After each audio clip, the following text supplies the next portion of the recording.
Le but de la journée, c'est d'abord de rencontrer des motocyclistes civils dans un autre contexte que le contexte habituel qui est celui des contrôles routiers.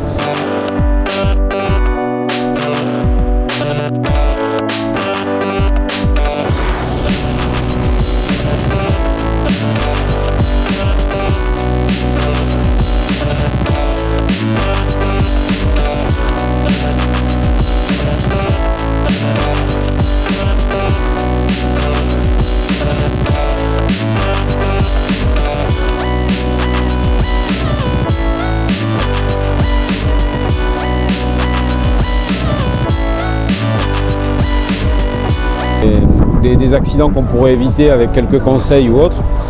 Donc on profite de ce rallye pour leur prodiguer quelques conseils et éventuellement leur faire quelques rappels sur la réglementation routière. Je suis Delphine Gonzalez, la coordinatrice sécurité routière donc pour la préfecture de l'Aude. Donc là il y a le stand de prévention. Donc vous pouvez voir du matériel comme le simulateur 4 roues. Donc on va notamment tester les distances de freinage, l'intérêt de l'ABS, les chaussées mouillées, ce que ça donne. Vous avez également un simulateur moto. Alors l'intérêt du simulateur moto, c'est de faire passer des gens finalement qui ne sont jamais montés sur une moto. Pourquoi? Parce que quand on est automobiliste, souvent on ne se rend pas compte des défauts qu'on a. On ouvre une portière, on oublie son clignotant et le risque qu'on crée pour les motards. Vraiment pour les jeunes qui vont passer leur BSR, qui vont conduire des scooters pour leur montrer tous les dangers, les équipements de sécurité. Alors là, vous avez un intervenant qui est passé avec les lunettes d'alcoolémie. Donc c'est des lunettes qui simulent les effets de l'alcool sur le cerveau et notamment sur la vision.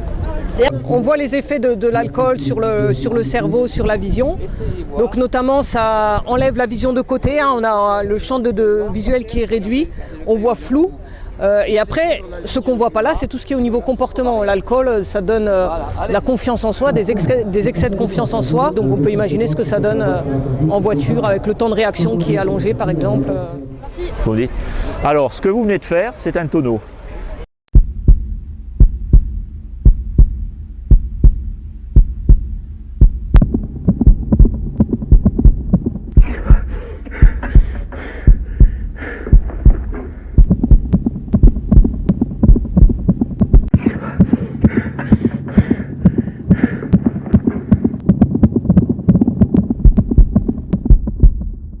Il va de soi, vous avez remarqué, la voiture elle tourne sur un axe.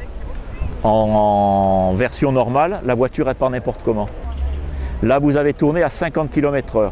Tout va se mettre en mouvement dans la voiture. À 50 km/h, c'est 33 fois son poids. Une bouteille d'eau d'1 kg, vous allez prendre 33 kg.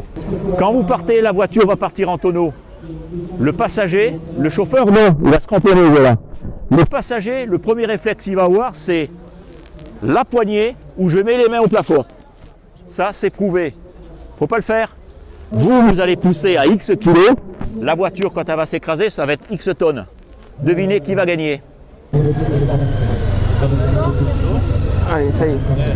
Quand on arrive sur un accident, il y a un équipier qui va se mettre au maintien de tête de suite à l'arrivée. Voilà. L'autre équipier qui va venir poser des questions à la victime. Serrez-moi la main. Ok. Serrez-moi l'autre main. D'accord. Vous pouvez bouger les jambes. Ok, pas de douleur. Voilà. Il lui pose toutes les questions. Et ensuite, la personne qui est au maintien casque garde ses mains toujours posées sur sa tête pour éviter justement que la victime ne puisse tourner la tête ou qu'elle la baisse de haut en bas.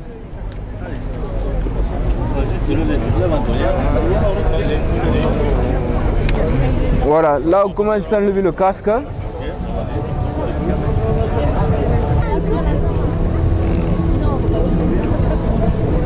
Voilà. Il y a une coordination entre les deux sauveteurs qui vont se parler tout au long de la manœuvre, justement pour le bien-être de la victime.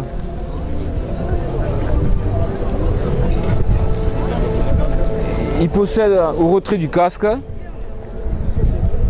On arrive souvent sur des accidents de roue où la personne a elle-même enlevé son casque, mais normalement, si jamais elle a un trauma au niveau des vertèbres, il y a un coup de lapin ou n'importe.